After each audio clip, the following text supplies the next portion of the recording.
The Loch Ness Monster. Loch Ness is a vast lake in the Scottish Highlands, so vast in fact that it holds more water than all the lakes and rivers in England and Wales combined. It's also 800 feet deep in some places and has poor underwater visibility due to high levels of peat in the water. An interesting side note is that at the bottom of the loch there are two radioactive layers of sediment, one of these caused by the 1986 Chernobyl nuclear disaster.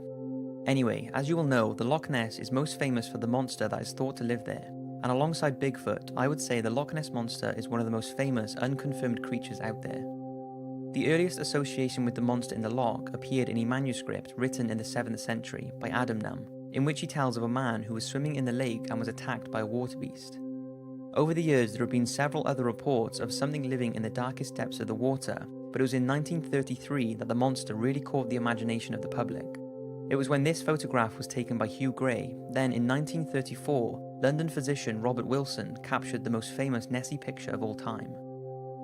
Despite this photograph being debunked some years later, the fascination of the Loch Ness Monster hasn't stopped, and around 1 million people visit the lake each year in search of it, generating an estimated £25 million for the local economy. So is there a monster lurking in the loch, or is there another explanation for some of the sightings? Could they be other sea creatures that are being mistaken for Nessie?